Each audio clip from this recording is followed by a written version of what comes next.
So, and we have already started with the recording, so we are good to go, and I'll turn it over to you guys. Great, thank you so much, Lee. I'm Heather Blicher, and I'm the director of the Community College Consortium for OER with Open Education Global. This panel, and we will introduce the panelists just in a moment. This panel came together because I wanted to put a spotlight on open education programs that prioritize the creation of equitable, inclusive, and anti-racist learning through the use of open pedagogy and instructional design with dedicated roles and teams to accomplish this work. I know there are more programs out there and we'd love to hear about them, so please share in the chat or reach out directly. If any of my online presenters would mind helping me put some of these links in the chat as we go through, that would be wonderful. The feature programs today were all finalists for the 2024 Open Education Awards.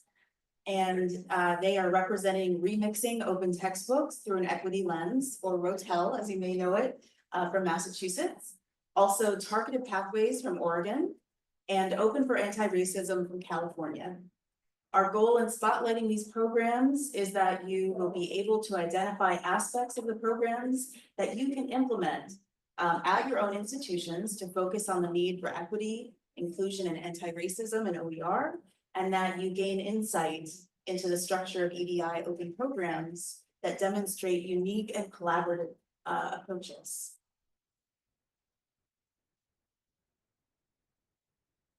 And very briefly, CCC OER is a community of practice and a regional node of Open Education Global, a nonprofit. And CCC OER members are from institutions and organizations that represent millions of students across North America. We promote awareness and adoption of open educational practices, resources, and policies, and sort of the list goes on. We do this through webinars. We have a community listserv that anyone can join. The webinars are free to access. We archive them. We have blogs highlighting member experiences, and all of this is to make connections among the community and to stay informed and share knowledge. And so I hope you'll consider being a part of that community. So our panelists, it's my pleasure to kick off the introductions. We have Joy Shoemate here. Kimberly Puttman is online, and Millie Gonzalez is online. And our panelists, I'm going to ask them to take 5 minutes each to introduce themselves, provide an overview of their respective program, and the role they play.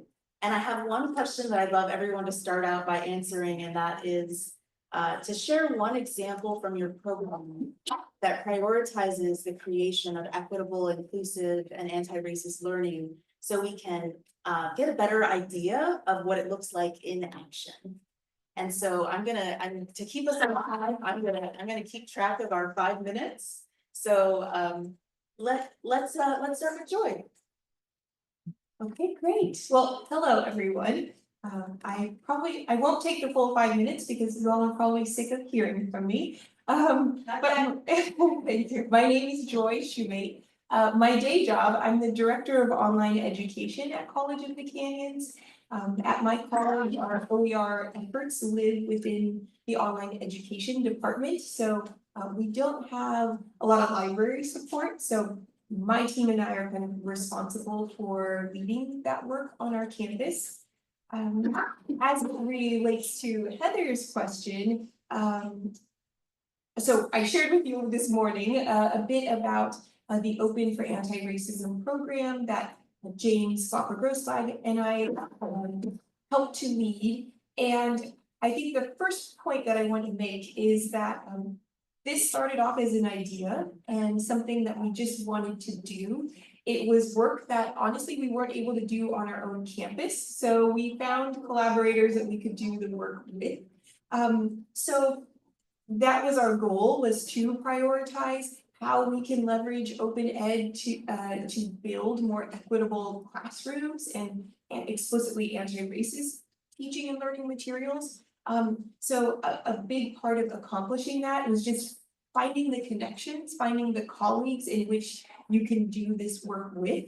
And That's what led us to collaborating with CCC OER, was just finding partners who were equally invested in this work and then trying to build it from there. So a large part of our program is really around supporting faculty, so giving them sort of the tools and the space to learn, because many of our participants in the OFAR program are brand new to open education. Some have experience with OER and maybe are already using OER textbooks. Others have heard of it, but have never actually dipped their toe into the OER water.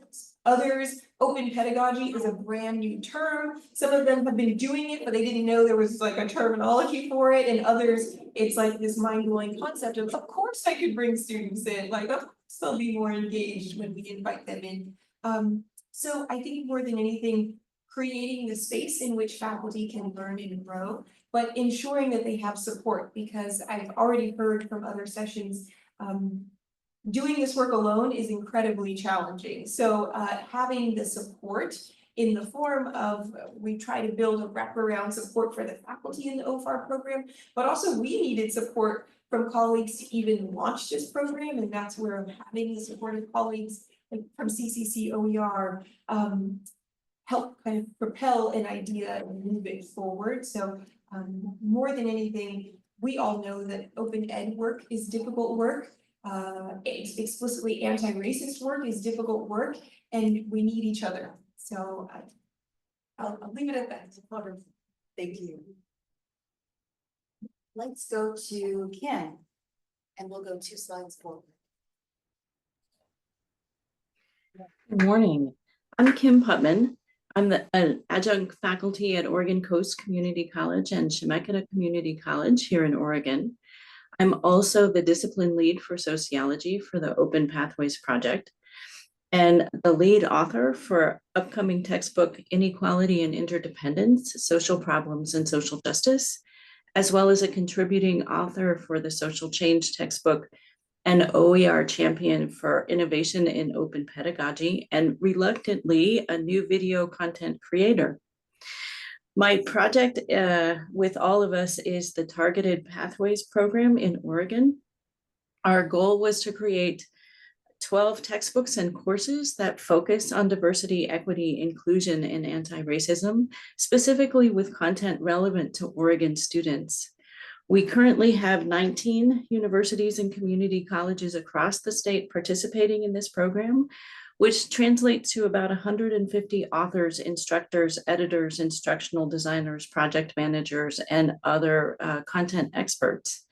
And I'm happy to report that after 3 years, we're just at the point of publishing our public versions, and people will be able to use these textbooks in sociology, HDFS, and criminology very soon.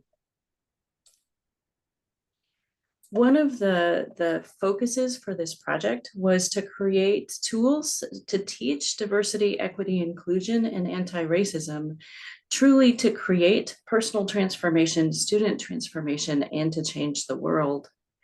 We started with a clear DEI goal, and when we thought about this DEI goal, of course, we had cheaper textbooks for students, and of course, we had materials that were inclusive.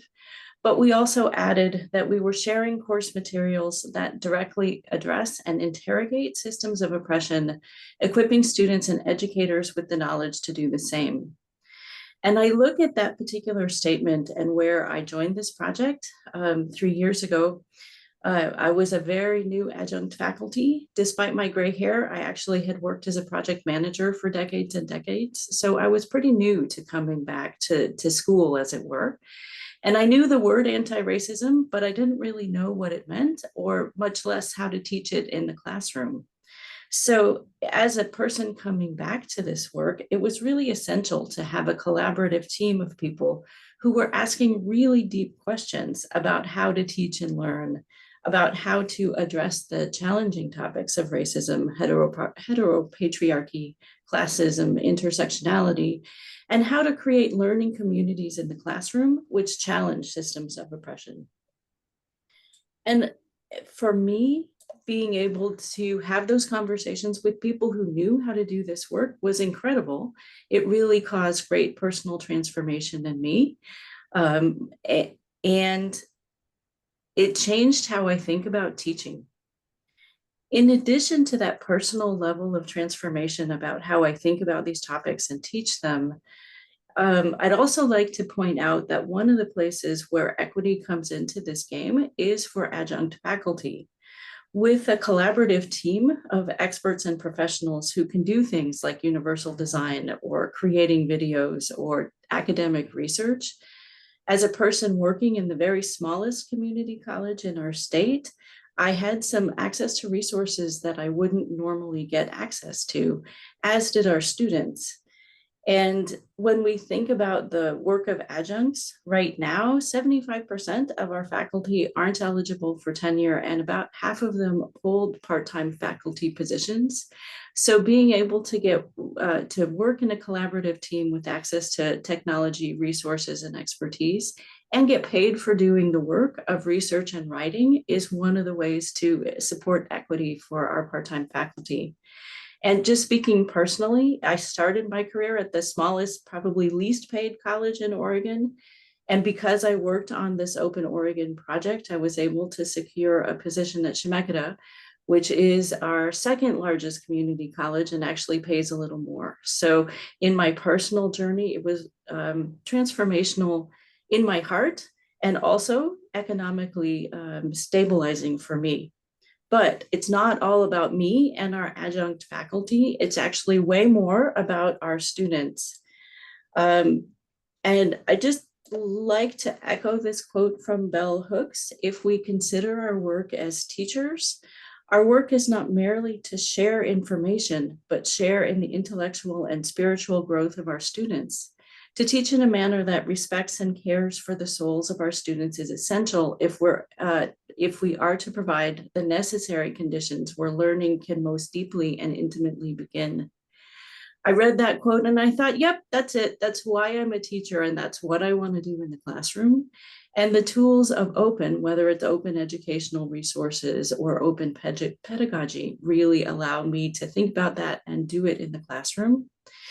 With a collaborative team of of this targeted pathways team, students are able to create knowledge for themselves, and that knowledge is used in the textbook and course design. We see that through this process, our students are becoming more engaged and more confident. One of the things that we did in collaboration with students is rebuild the wheel of power and privilege that many of you have seen in a lot of your anti-racism work. This wheel is a little hard to see on the slides, but I can send it to anyone who wants it because of course, it is open. We started with showing the students the Sylvia Duckworth model that many of you know about already. And then we started asking them, well, what pieces are missing? What is it in your own life where you see that you have power or you may experience oppression? We took it back to graphic designers, we added more pieces, and then iterated with the students. And in that process, we ended up with this model. We added the words related to structures of oppression on the outside. We said marginalization isn't a point in time or a point on this circle, it's a continuum. And we added some language that you can't actually see very well on the slide related to this being looking like a fixed model, but the experience being very fluid. So we prioritized student agency and came up with a model that I think encourages student engagement, thinking about how this applies to their own lives and to particular social groups in society. Thank you so much, Kim. Millie.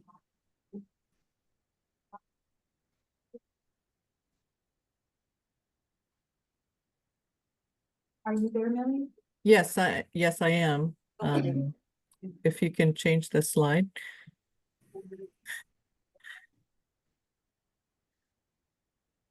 Hi, everyone.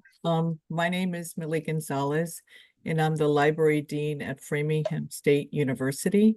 I'm really very happy to be part of this conference, and I'm really appreciative of those attending this session. So I'm here to talk about remixing open textbooks with an equity lens, otherwise known as ROTEL.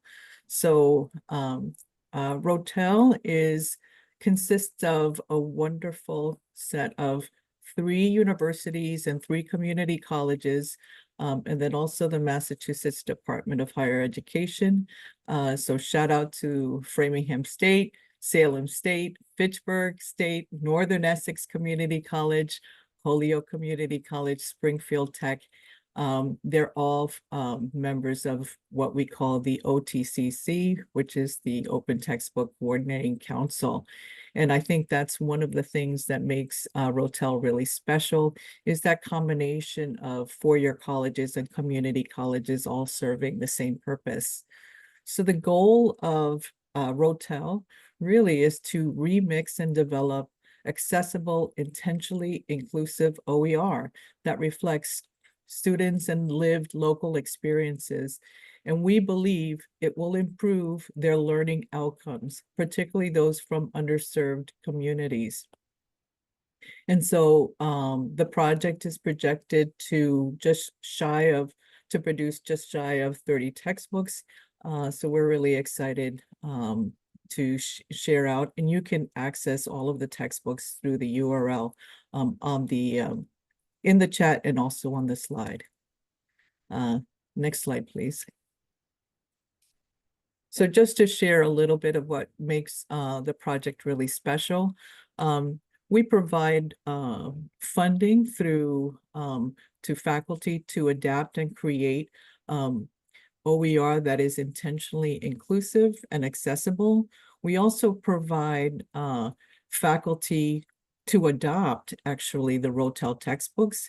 And then we provide the ROTEL faculty the opportunity to revise their initial textbooks and then also produce ancillary materials. We support them through a variety of ways, wraparound services with the publishing support team. That this is something that for me it should be a best practice to support faculty authorship. And then we provide extensive training and mentorship. So one of the things that we realized is that we needed partners who had expertise in DEI and accessibility, and we're privileged to work with the Rebus Foundation, ISME, and then also a DEI consultant. So everyone who is involved in ROTEL, the faculty authors, the publishing support team, the OTCC, all of us receive foundational training in equity, inclusion, and accessibility. So we were very intentional, all of us, in developing open textbooks about representation, pronouns, images, accessibilities, for example. And the other thing that we also did is we incentivize diverse authors to be part of this project. So we wanted also to know, would access to an open textbook that was intentionally inclusive, can it made an impact? And so we created a student perception survey in addition to the metrics that we had to provide to the DOE. And we wanted to assess the impact of inclusive OER. And so we're really excited that preliminary results of this survey, these survey responses, not only did students were engaged in their classrooms with these open textbooks that incorporated equity and inclusion. So not only were they engaged, they saw themselves in these textbooks, and then also they actually did better than classes that were the same classes, but they were classes who had regular textbooks. So we're really excited about those preliminary reports. And so another thing that we snuck into this project is we translated a ROTEL textbook in Spanish. So now we have at least one textbook that is available in another language. Thank you. Thank you so much, Millie. And I think you'll probably agree with me that these are three fantastic programs, and we can't possibly go through all of the details, but we will make sure that you have all of our contact info at the end of this, on the last slide. But in the meantime, I'd like to ask some questions for our panelists. And I'm gonna start with, how do you address potential resistance or skepticism from stakeholders who may not fully understand the importance of equity, inclusion, and anti-racism in education? Joy. Sure. I think one of the most successful strategies locally on my campus has been attaching open education work to other initiatives or other goals of the college. So kind of getting OER a seat at the table when the college is applying for grants, so that that's weaved into the other goals, because sometimes other folks on campus, they may not fully understand the work that we do in open education, and they may not necessarily see the overlap, but getting yourself attached to as many initiatives has helped, and then having the data to support that, to validate and to justify why we need open education, why our students need this work.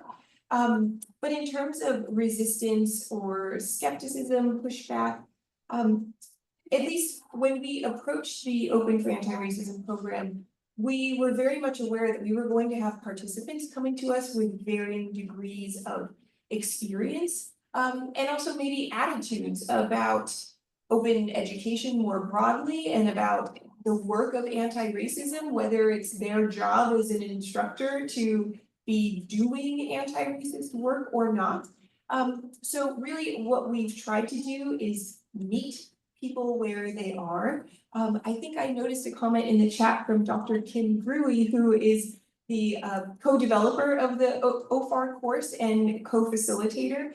And she especially, we've been very intentional to try to scaffold work to meet participants where they are. So recognizing that some people are brand new to DEIA work, and others are champions and well experienced. So creating opportunities for participants, no matter their experience, to recognize opportunities for them to grow and to develop. And another way I would say quickly that we've addressed pushback is this has been a learning process and a learning journey for us. When we first started the OFAR program, it was individual faculty applying to participate in the program. And while that was great, we very quickly realized, what do we do when an individual faculty member is receiving pushback on their individual campuses? We're this separate program outside of everyone's institution. They don't really have the support that they need on their campus. So over time, we've evolved the program to include teams of faculty. You heard James and I mention earlier the administrator support. That was really critical to make sure that when faculty are engaging in this work and knowing that there may be some pushback, there are people on their campus who are ready to defend the work that they're doing and amplify the work that they're doing. So sometimes that can come in the form of an administrator, but also it can come in the form of peers, you know, us as faculty peers supporting each other. So those have been some of the ways in which we've recognized pushback and then tried to do what we can to best support each other in this work to keep the work going, but also not leave anyone feeling like they're on an island and isolated doing this really difficult work. Thank you. Kim, did you have anything to add to that? Any potential resistance or skepticism and how you've addressed that? So in addition to the beautiful answer that I just heard, I would highlight two things. The one thing is that the research that we're doing about student success and student retention is really showing that students are more engaged, more confident, and succeed more with open textbooks and open pedagogy.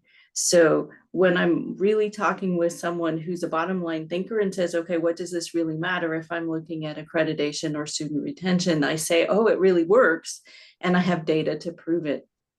the other thing I would highlight is I'm a sociologist by training. And when I think about doing open work, open itself is the crowdsourcing of our best knowledge around diversity, equity, inclusion, and anti-racism. And it's a deliberate and mindful attempt to really challenge some academic structures. And so if we know going into these conversations that we're challenging the ways that the academy traditionally does business, we can also say, yep, it feels uncomfortable, it is new. And when we do it this way, we truly leverage the strength of our community in order to make change. Thank you, Ben. Our next question, what advice would you give to other institutions or educators who are interested in developing, some kind of program focused on equity, and, just in your general thoughts? I'll put it out there for any of you.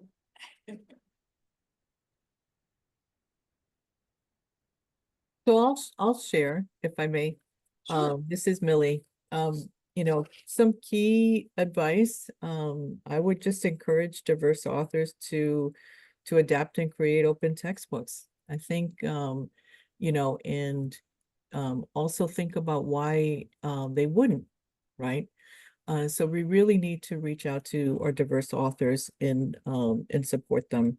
I would also encourage and support open pedagogy, especially if your student population is diverse. It gives students the opportunity to improve the open textbook by sharing their voices, their stories, and then providing critical feedback. This is empowering for students as well as the faculty. And then also, most importantly, I think, I strongly recommend that faculty share their personal perspective, their positionality. And so if I may, I would like to read just an excerpt from the introduction to statistics with an equity lens, just to give you an example of what I mean. And this is what she writes in her textbook in the introduction. I had a Black father and a Filipino mother and grew up culturally Black in the low-income neighborhoods of North Philadelphia. I attended Catholic private schools and was a National Merit Commended student in the 12th grade. My entire post-secondary education has been fully funded through merit scholarships and fellowships, stipends for living expenses, textbooks, and a PhD dissertation, awards from a highly selective college university. Still, I've never forgotten my roots and where my life all started, in a marginalized, under-resourced community rife with social, economic, and political disadvantage. This social location and positionality has given me both knowledge and courage to apply an equity lens to the discipline of statistics, which is the intention of this OER. Isn't this wonderful? And have you ever read anything like this in a statistics textbook? It's a personal experience. It was a personal experience and transformative experience for this author. I'm so glad you read that, Millie, especially because it's in a statistics textbook. I think it makes your point even more strong. We have about 10 minutes left, I believe. And I'm wondering if anyone online or in the room has any questions they'd like to ask.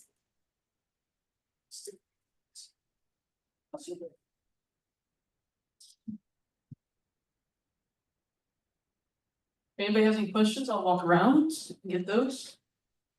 Do we have any online while I'm getting there?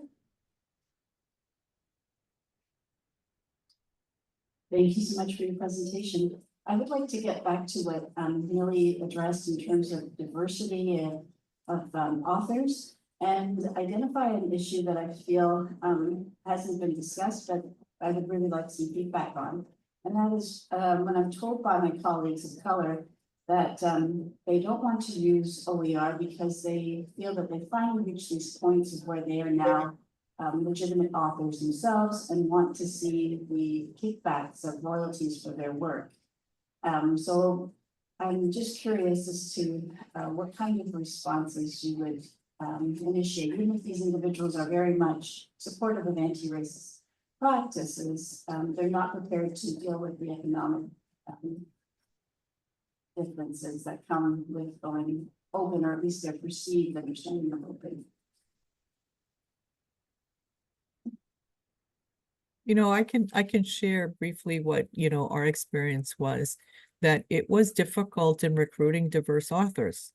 Even though we were intentional about it, we incentivized diverse authors from the very beginning of the project. And so, you know, I appreciate your question, and then also, you know, what you just said, because you know, we have to talk about the power dynamic where diverse faculty are in the institution. Are they, you know, adjuncts? Are they associates? Where are they are they tenured? And so I think that it is a really complex situation. And then you add the economic, and then also the fact that OER is not necessarily recognized in tenure promotion. So you have a lot of different, you know, different situations that honestly, it is a matter of sometimes having a conversation, because, you know, when you talk to our faculty authors, that this is a personal transformative process, you know, and it is a different type of textbook. A textbook that is they can see themselves in, and then our students can see themselves in. And so providing examples of that, I think, might help, but I completely understand why they would, diverse authors in general would seek quote unquote legitimacy, because that is what is rewarded in their tenure and promotion process. Don't mind if I ask a question from online. No, you can tell them. I was just going to add quickly to Millie's response. Your question brings up a couple of thoughts, and the first being sometimes the burden that academics of color carry, feeling like we have to be responsible for doing DEIA, whatever you want to call it, work. And there's an opportunity there, I think, to, and frankly, a responsibility I think we all hold in thinking about the materials we're producing, what's being amplified and reproduced, and the obligation we all have as educators to not be reproducing and replicating material that once again leaves not only our students out, but places an undue burden on faculty of color. Additionally, of course, is the compensation in which all of us should be rewarded for and compensated for the work that we are doing here.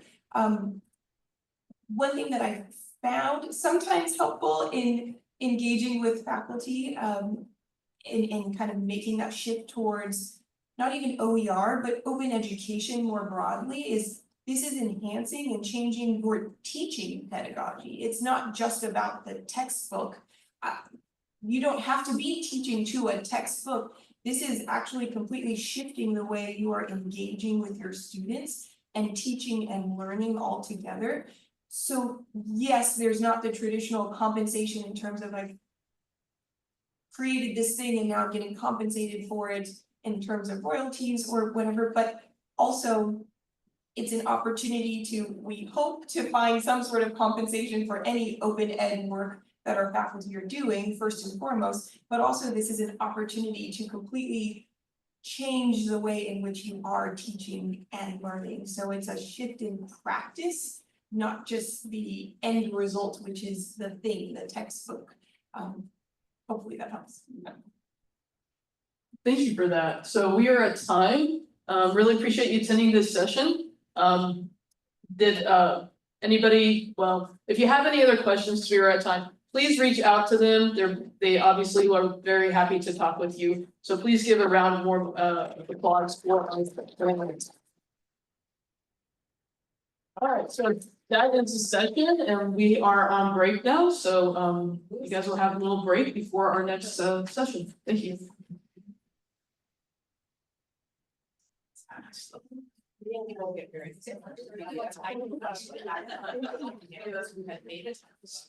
I was so